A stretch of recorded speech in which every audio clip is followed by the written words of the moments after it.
The Remarkable People Podcast. Check it out.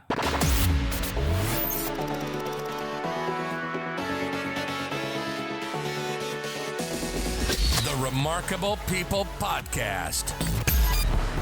Listen, do, repeat. For life.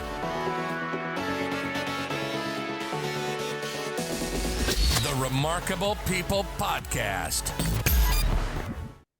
Hello, friends. Welcome to this week's episode of the Remarkable People Podcast. Whether you are here for the first time or whether you've been a community member for the last 9 years, we are so thankful to have you here. Like all of our shows, these are evergreen. The information that our guest is going to bring you today is hopefully not only inspiring, but we're going to reverse engineer the steps of the achievement or the overcoming of an obstacle in his life or many.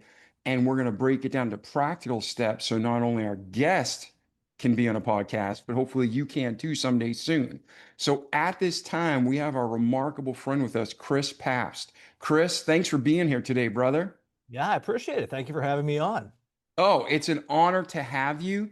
And Chris, our listeners are about to hear your story and what you're passionate about, what you're up to, and how it's going to help them to impact the world greater. But out of your own mouth, they're going to learn a lot today. But if they stick with this episode, what's at least one thing you guarantee they're going to get out of the episode that makes it worth their time? I think one of the things that I've learned over my career, and especially over the past 10 years or so, is that it can be a pretty ugly world out there. And there can be a lot of hatred, and there can be a lot of people that are always out to get other people. But I think what they're going to learn is that if you really believe in what you're doing and you know that what you're doing is the right thing, that you can overcome that stuff. Awesome. I can't agree more. I absolutely believe in that when you have the vision, you keep working towards it until you succeed or you die. So, ladies and gentlemen, Chris is going to talk about his life, how this became so important to him, about no matter what's going on in the world, you just keep pressing forward and never quit. We're going to take a quick affiliate break and we'll be right back with our remarkable guest, Chris Papst. If you haven't heard me speak about My Pillow, now is the time. Sheets, pillows, mattress toppers, mattresses, blankets. I use My Pillow products every day and they are truly the best I've ever used. If I was not an affiliate with My Pillow, I would still be a dedicated customer using their products every day, and you should too. Call 1-800-644-6612 to get all your questions answered by a real American. They will let you talk, ask questions, give you suggestions, and then use promo code Remarkable. And when you use promo code Remarkable, you're going to get 30 to 80% off your entire order every time and free shipping. So call 1-800-644-6612, and I promise you, you will love your My Pillow products and sleep even better than ever. Now let's get back to this remarkable episode now. And we're back. So Chris, no more of me, all about you and our listeners. Where did you begin? What's your origin story? Because everything that happens to us, good, bad, ugly, pretty ugly, it makes us the men we are today. So where did your life begin, my friend? So my life began in southeastern Pennsylvania. I grew up in this little tiny town, the kind of town where there's more cows than people. My life is like a country song. So, like I grew up in this town we didn't have a stoplight when I was growing up. And now the fields that I used to drive my Jeep in are housing developments and a Walmart and a Lowe's. Like that type of life is the one that I grew up with, where my hometown isn't my hometown anymore. We now have a casino, we have a Walmart, we have a bunch of lights, and it's really developing. And my dad was a teacher. He was a wood shop teacher for 35 years, so I grew up in a wood shop. And I was like, I lived the life that any kid in that area would live. I drove Jeeps and I fished. And I played sports, played football, baseball. I wrestled my whole life. And I ended up playing baseball for the University of Pittsburgh. And I played there for 4 years. And I started writing for a newspaper while I was there. And I really enjoyed it. And when I got out, I started writing for a newspaper professionally. And this is 2002. And that was about the time where a lot of newspapers were going out of business and the internet was coming on and advertising was getting fractured. And I thought to myself that I love journalism and I wasn't going to end up being a baseball player. I ended up getting hurt. I hurt my throwing shoulder and I wasn't too attractive to professional scouts at that point. So I started getting into journalism, and it was something that I really appreciated. I felt like it was something that was meaningful, where I could devote my life to trying to educate people on the issues that are going on in their local communities to try to improve those local communities and let people have a better understanding of what's happening and how they vote and where to live and the type of jobs that they pursue. And I thought that journalism was a really noble profession, especially local journalism, as a member who lives in the society that you're reporting on, as opposed to the national journalistic model is something happens, you fly somewhere, you cover it for a while, and then you leave. And what I love about local journalism is that the people that I meet every day, I also live near them. They're my neighbors. And so in 2002, I thought that, okay, print journalism might not be the best 30 or 40-year career. So I went to Temple University and I got a master's degree in broadcasting. And then I started my broadcasting career. And I started in Casper, Wyoming. If you ever saw like Howard Stern's Private Parts movie, you start your broadcasting career, whether it's radio or TV, in a really tiny market somewhere and you make your mistakes. And for me, that was Casper, Wyoming. And then I went to Madison, Wisconsin. And then I went to Harrisburg, Pennsylvania, which is where I really started to get into investigative reporting. And I wrote my first book there, Capital Murder, on the city collapsing from the financial collapse of the city. And then I got my big professional break. I went from Harrisburg to the ABC News affiliate in Washington, D.C. And then I got my next big professional break, which was in January of 2017. I came to Baltimore and I started on a team called Project Baltimore, which is where I am now. So I'm the lead investigative journalist for a team called Project Baltimore for Fox 45 News, which after 9 years is why I'm talking to you here, because I wrote this book called Failure Factory about public education. Yeah, and through all this, it was all just rainbows and chewing gum, right? Super easy journey, right? It's tough, man. Journalism is it's a beast in and of itself. Like I had a master's degree from Temple University, a bachelor's degree from Pitt, and I had to move 2,000 miles west to a tiny little town in the middle of Wyoming, making $19,000 a year and barely above minimum wage. And when you get into the arts, which is what media and journalism is, it's part of the arts. It's one of these things where what drives you is knowing that you can have an impact. And what drives you are the people that are at the top that are doing really well. But like professional sports, for every person at the top, there's thousands of people who tried to get to the top that didn't make it. And that's really what the journalism landscape is anymore. And for me, I just stuck with it and I tried really hard and I believed in what I was doing and I loved it and I had a passion for it. And I still do to this day. I'm the type of person where, like on a Sunday afternoon, I start thinking about work. And not that I want to leave my family or leave my home, but I love my job and stories that I was working on Friday that I didn't quite get done. I look forward to Monday going back to work to finish that story. And that's the job that I always had and how I always loved doing it from the very beginning.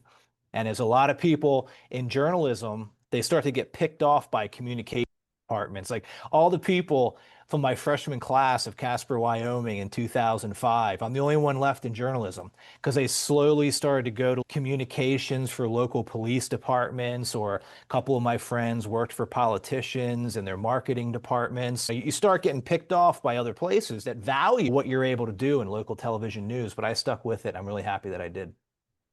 Yes, and I think listening to you and over time, I'm 49, it seems like anyone who loves what they do ultimately succeeds and the money always comes. But would you agree that it was the passion was the key for success, but at the same time, there's also a lot of aspects of diligence and not quitting. What were some of the things that even you, being talented, you're talented, being passionate, you're passionate, but there was still that consistent effort and work ethic and diligence. What were some of the things you had to remind yourself along the way to keep going? I never did this for the money. And it takes a long time in journalism to get to a point where you're making decent money. As I mentioned, I was 25 years old with a master's degree, and I was making $19,000 a year living in Casper, Wyoming. And this is a time where a lot of my friends that I grew up with, they went to school for finance, they went to school for accounting or whatever it may be. And these guys are buying really nice homes and they're buying nice cars. And I'm watching YouTube videos how to fix a thermostat on my car because I can't pay someone to do it. But I would wake up every morning and go to work and I didn't even feel like I was working. I felt like I was the luckiest person in the world because I felt like, my God, people are paying me to do this work that I do.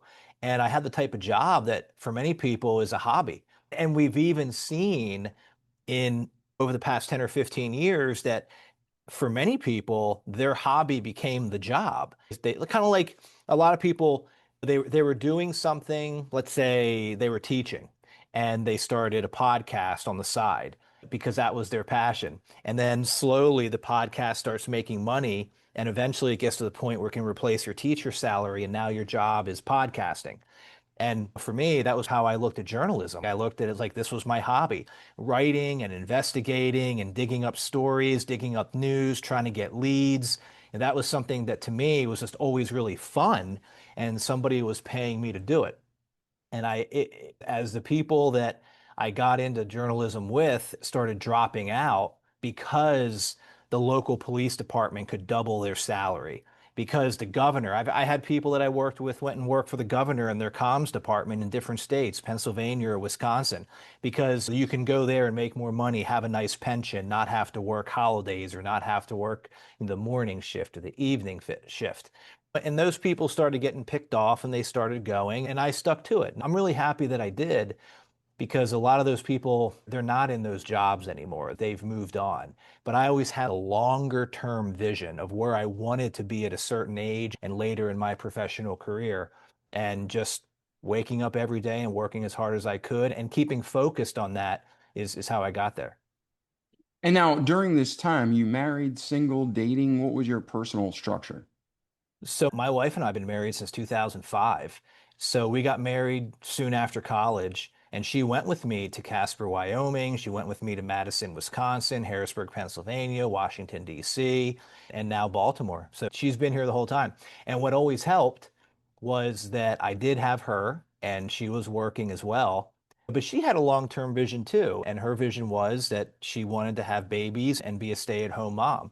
So while she was working with me, as following my career around the country, her end game was I want to have babies and I want to be with them every day. So we were able to do that for her. We have two young kids and she's home with them. And I go to work and I get to pursue my passion and she's with her passion, which are our kids. That's beautiful, man. So you guys had the plan, you worked the plan, you achieved the plan. Yeah.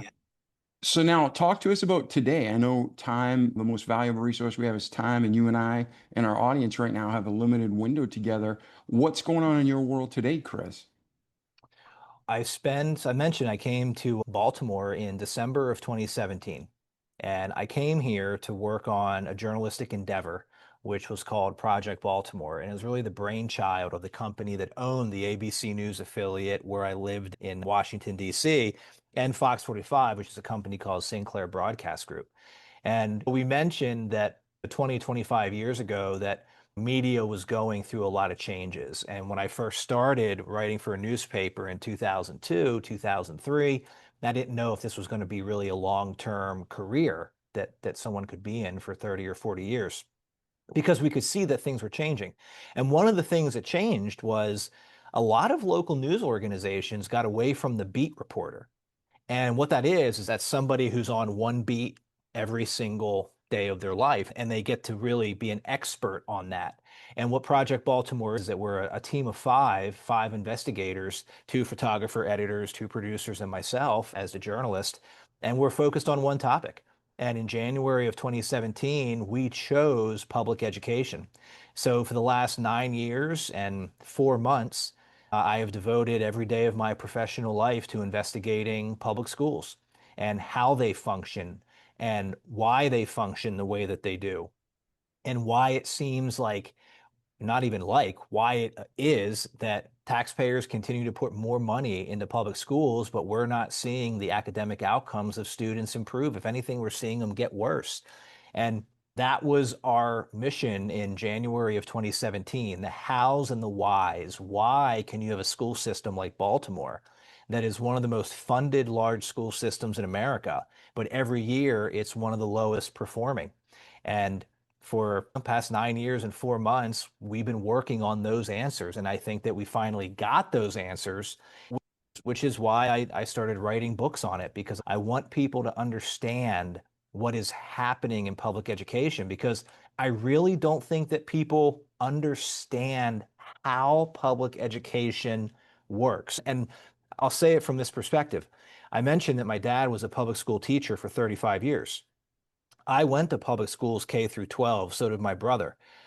And really, what's in my book, Failure Factory, is what I didn't know. When I started in January of 2017 covering public education, I didn't realize that I didn't understand how public schools really work. So that has been my professional focus for the past 9 years. And I think that I have the answers. And that's what I want to share with people, because we need to improve the quality of public education in America. Yeah, we can cut this episode short, just cut to the chase. Money's the answer, right? Just give the public schools more money and everything's fixed. It's really stunning the degree to which that is what politicians Say. say. Just so That's you what know, for our listeners around the world, that was heavy sarcasm. I I picked am up on not. that. No, Chris did. I'm just saying we Yeah. have listeners in actively in over 100 countries, but I was being completely sarcastic. I do not believe that money's the answer. It's what Chris is going to talk about. So, Chris, I didn't Yeah. mean to cut you off. It's just that's what politicians push. That's what That's what this. politicians say. Whenever you see a governor, whenever you see a mayor, every budget cycle, every year, what do they say about public education? It's like they all have the same scriptwriter. They all say that we are funding education at record levels. We are putting record amounts of money into public education. What do they not say? They don't say we are giving our students the best education they've ever had. We are having higher test scores than we've ever had. We're having higher SAT scores than we've ever had. Attendance is at record levels. That's what you don't hear. All that you hear, we are funding public education at record levels. And in states like Maryland and in places like Baltimore, that is always the refrain. And what we have seen and what we know is that more money getting put into the public education system does not improve outcomes for students.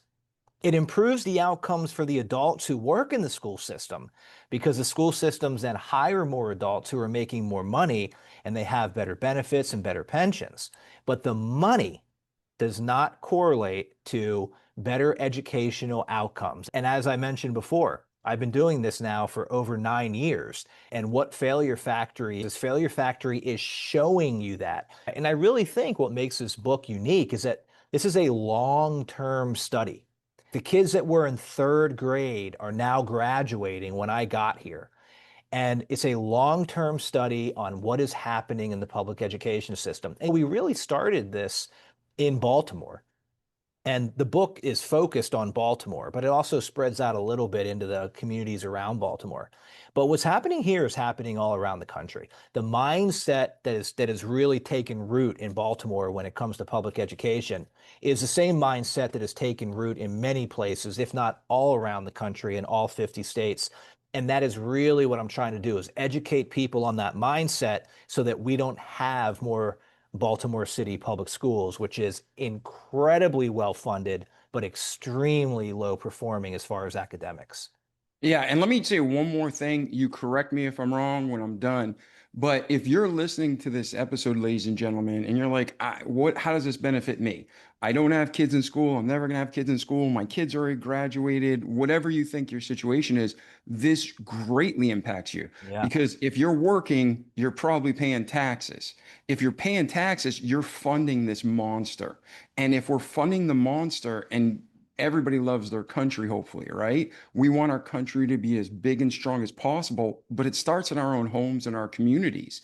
So if our kids are being put through a system and the system is broken, Think of it like you brought your car to the mechanic and you give him or her $5,000 and you get the car back and it runs worse. So then you bring it back and they're like, oh, I need more money. Give me 10,000 this time. And this just goes on and on, not for days, but for years. And you're paying $150 million for this car and you're getting worse results. That's like a no-brainer, simplified, probably crap illustration. But what we're doing is we're throwing money into the school system. And Chris, what I'd love for you to do is, number one, address it. Is that right, or am I way off base? And two, they can pick up your book and they can read all the core content. But what are like three or four of the top failures that you're seeing in the system? I think your analysis is fair. And in January of 2017, when we formed Project Baltimore, we had to pick a topic. And the one topic that we were going to focus on for a long time.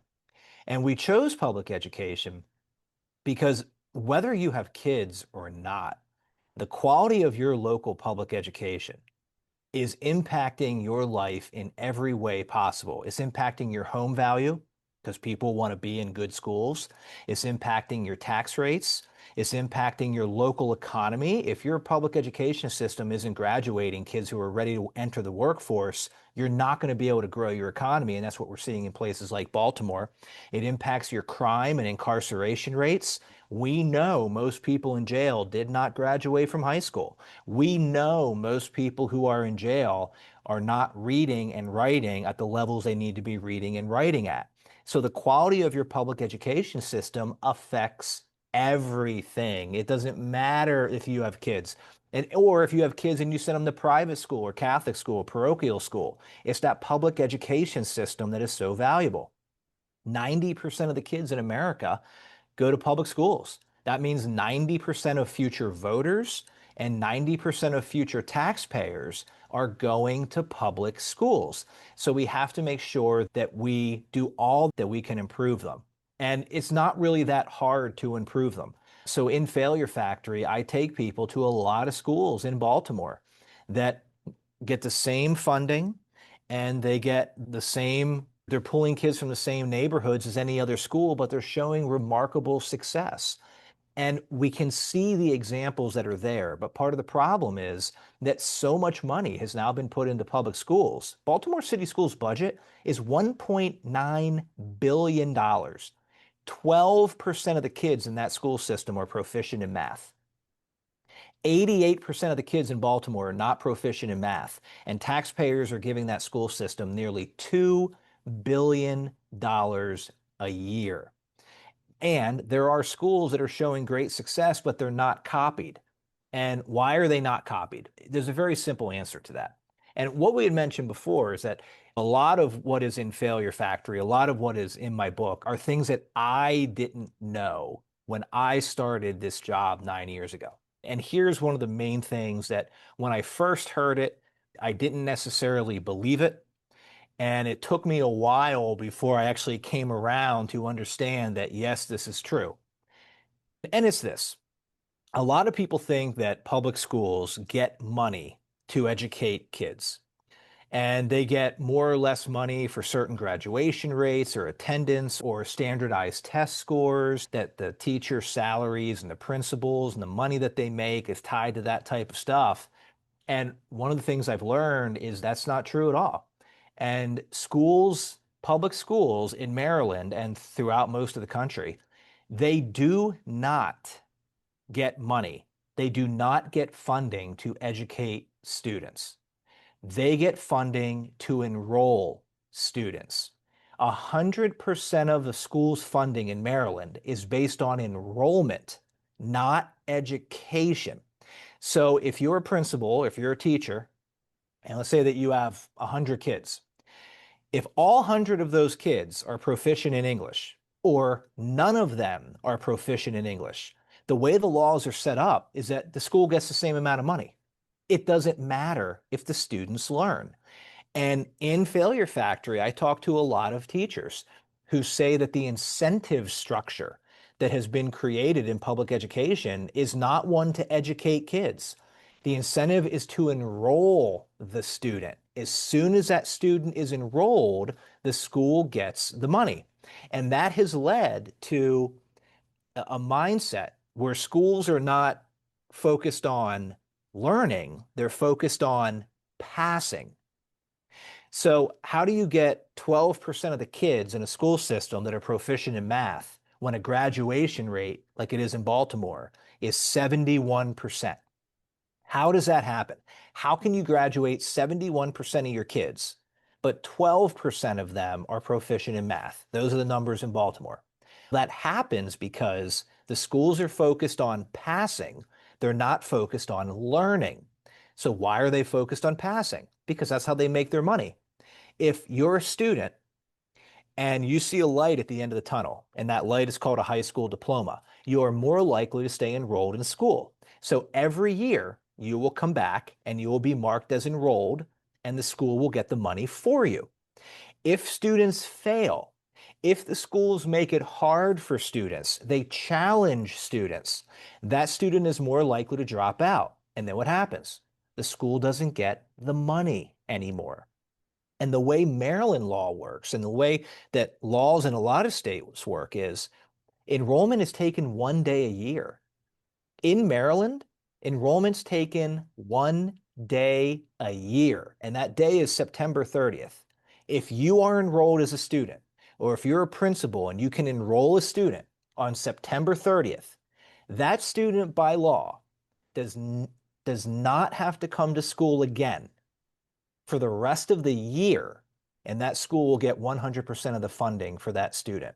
No education has to occur at all, and the school will get 100% of the funding allocated for that child. That is how the laws are set up in Maryland. That's how the laws are set up through many places in the country. And when we talk about the importance of public education, that's what we're talking about. It's not incentivized to educate kids. It's incentivized to enroll kids. And that is how you are graduating 71% of the students in Baltimore City, but only 12% of them are proficient in math. And that was really one of the main things that I learned that convinced me to write Failure Factory, is that the incentive structure is simply not there for our kids to learn. Now, it's not to say that some kids don't learn. They certainly do.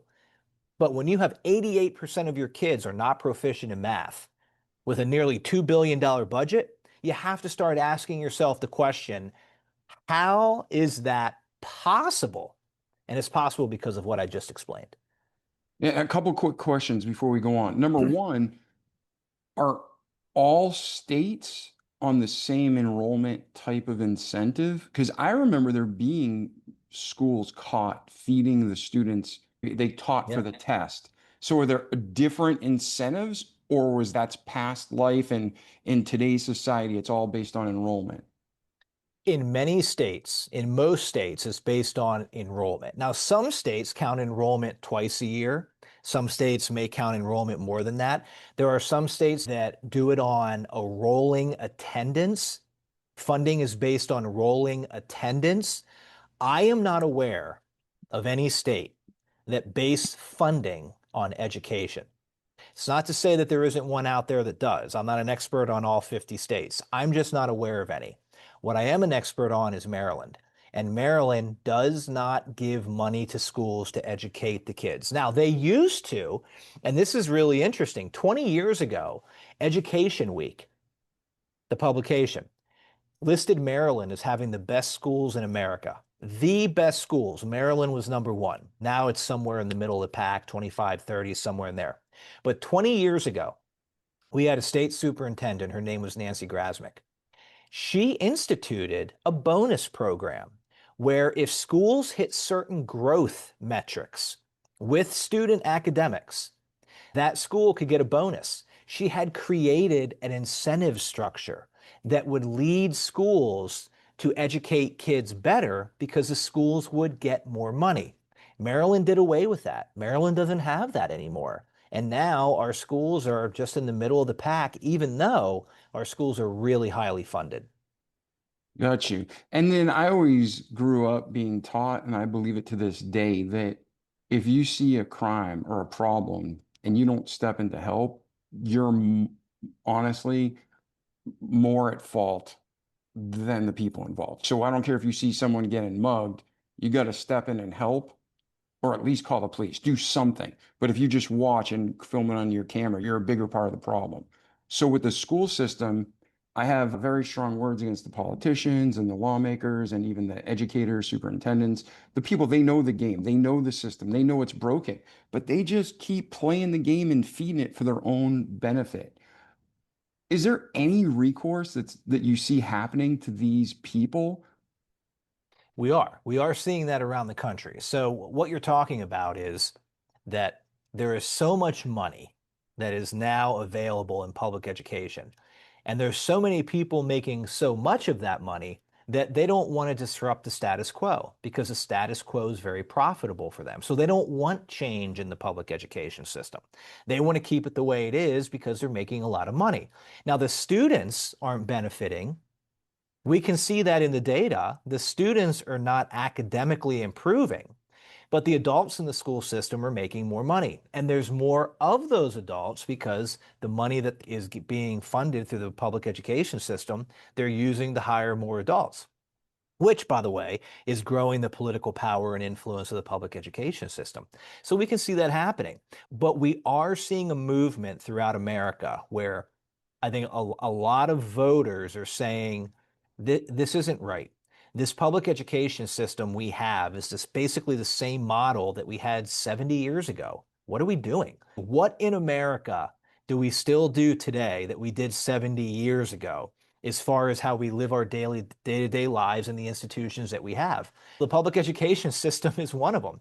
The whole idea of summers off and being zoned to certain schools, and if this is where you live, this is the school that you have to attend. And the only people who have a say in that are people who have enough money to either move to a better school or to go to a Catholic or a private school. And what that does is it concentrates poverty.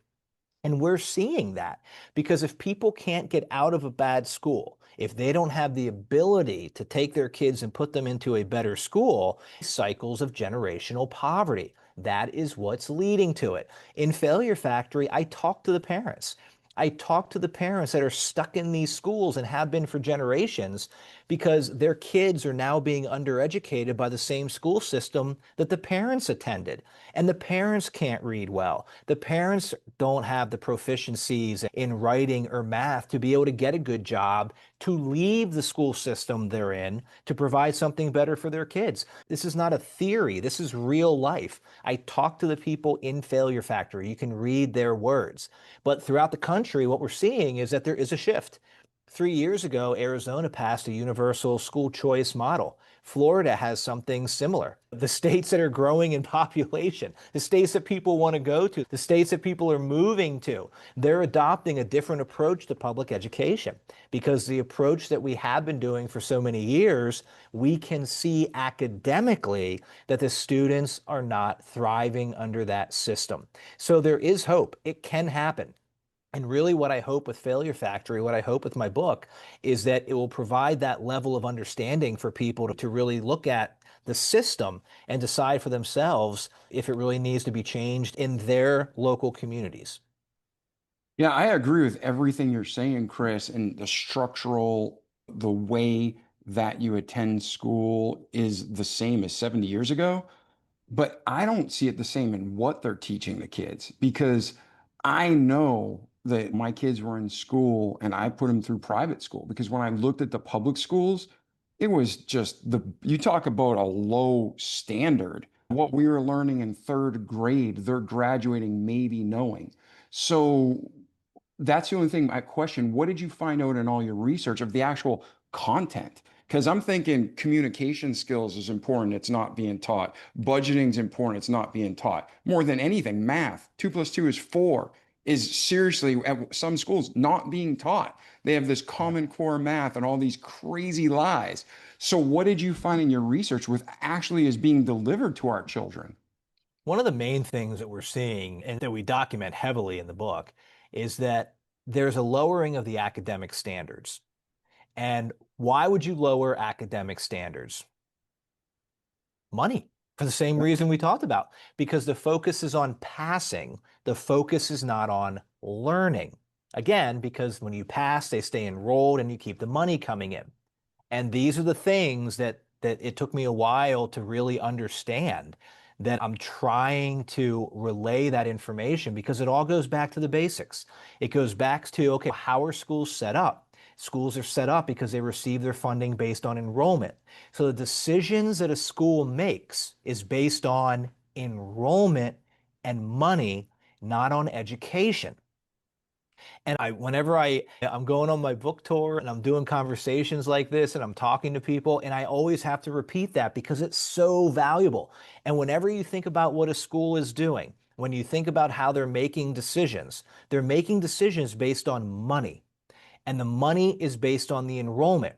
So when we're talking about the lowering of academic standards, what is that intended to do?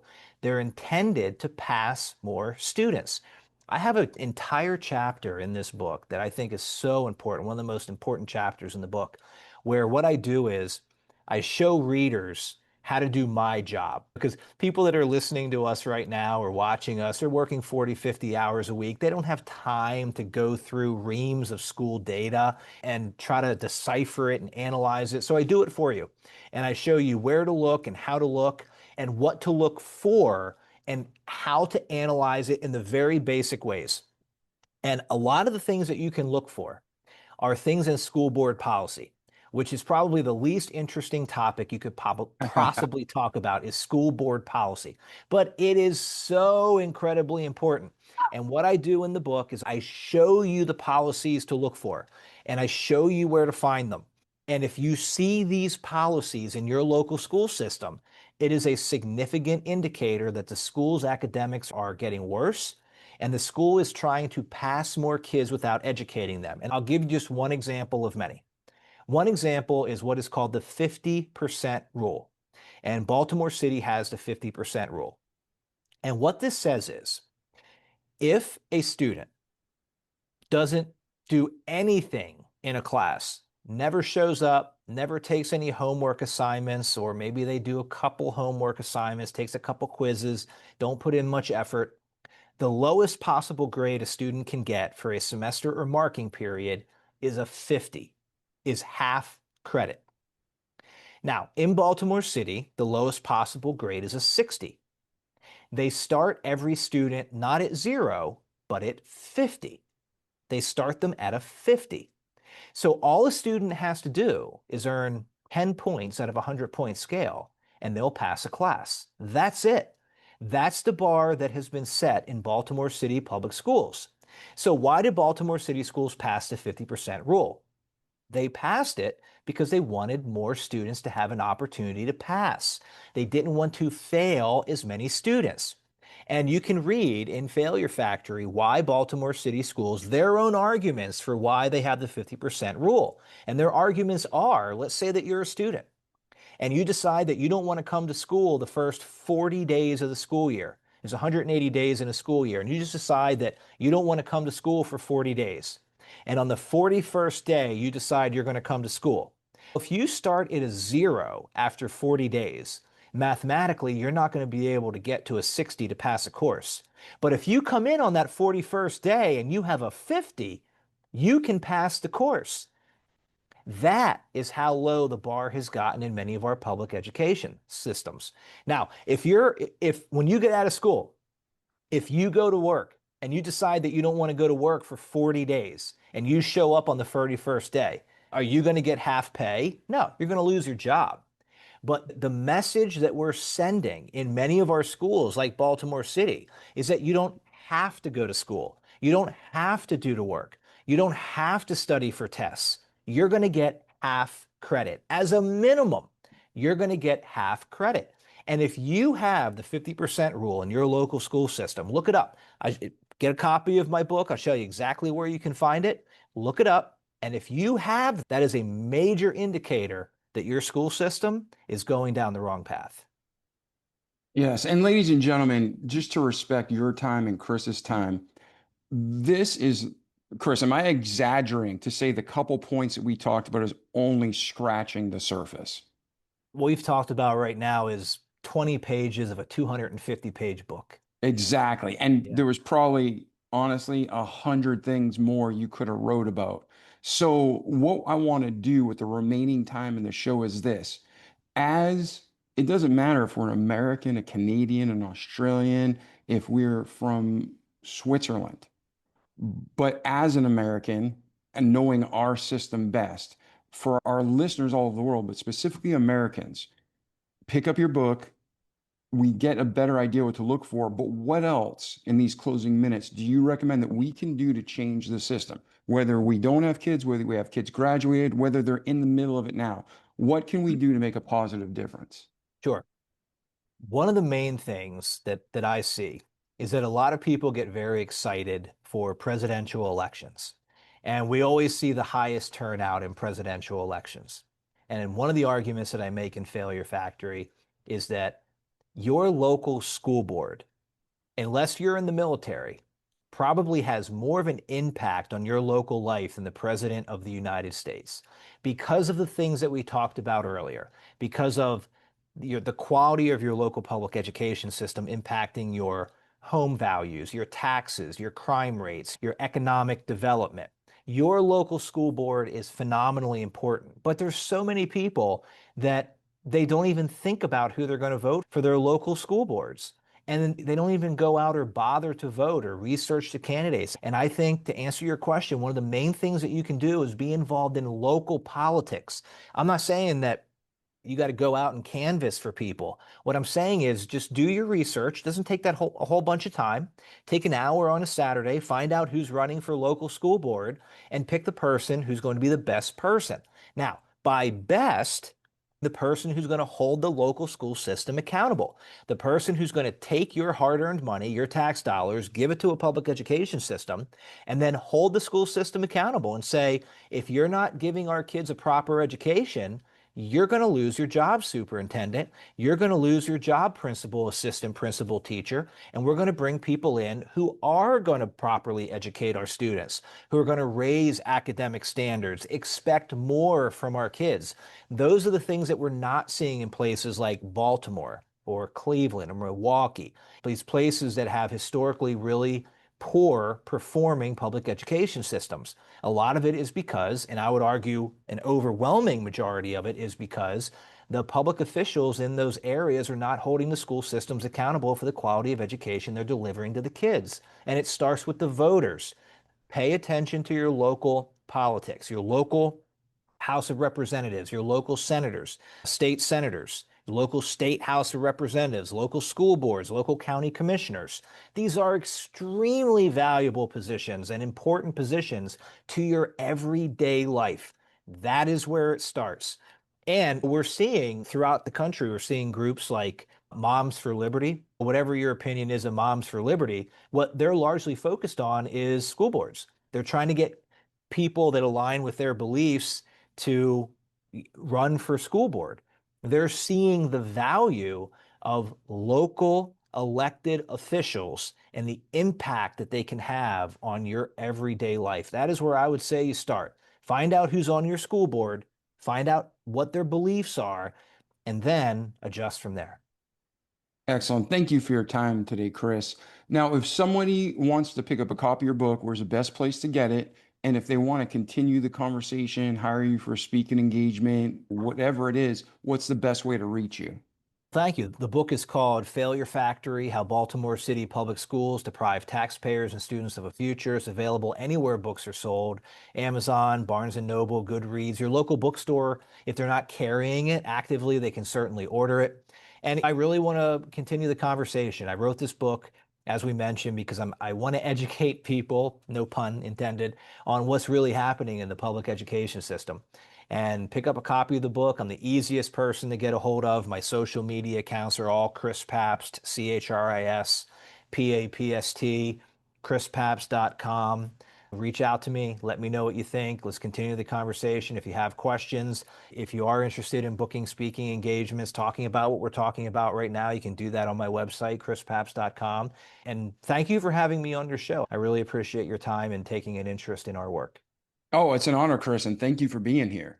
And ladies and gentlemen, like our slogan says, listen, do, repeat for life. Don't just listen to the discussion Chris and I had. but do what he's recommending. Pick up the book, start making phone calls, start seeing what is my local school board doing or not doing? And are they part of this problem? Because all of us, it is absolutely, it's not even a butterfly effect. It is just cause and effect. What's going on in these public schools? Think about the most ludicrous thing that you're experiencing today that you see on TV, or maybe in your own town, or people you work with. They're out of their mind. That started 20 years ago in a public school, typically. Chris said 90% or 92% of our Americans still go to public school. They're being fed these lies.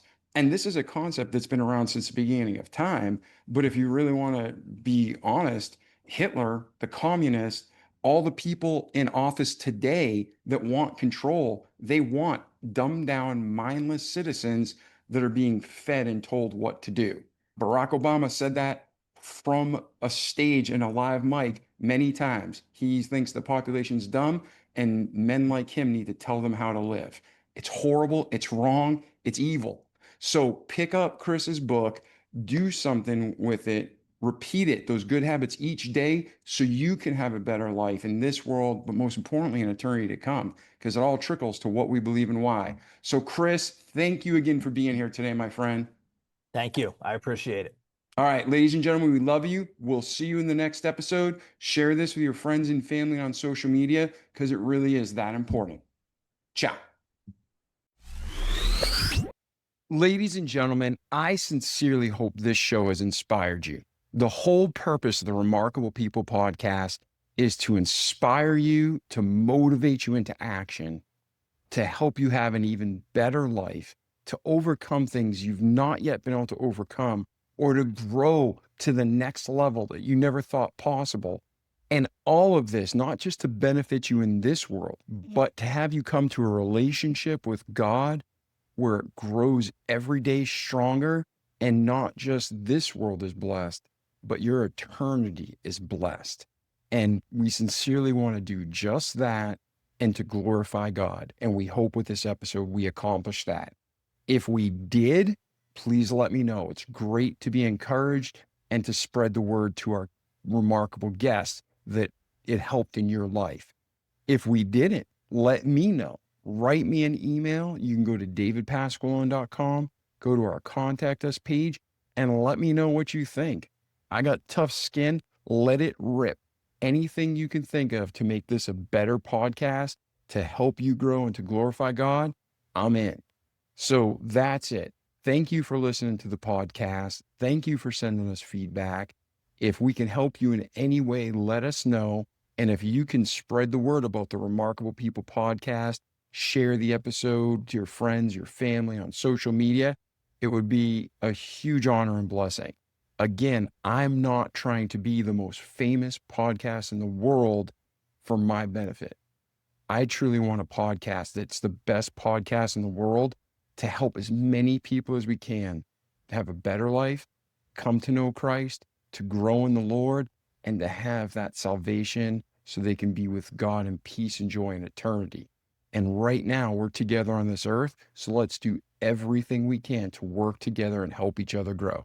Like the Bible says, love the Lord thy God is the first commandment, and the next commandment is to love thy neighbor as thyself. So let's do it together. I'm David Pasqualone. I love you, not as much as God loves you, but if I can help you in any way, just ask. And again, please share this with your friends and family so we can help them too. Ciao. See you in the next episode. The Remarkable People Podcast. Check it out.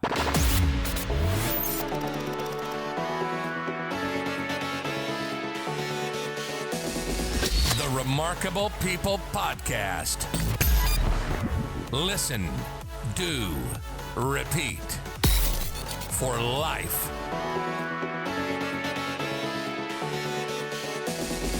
The Remarkable People Podcast.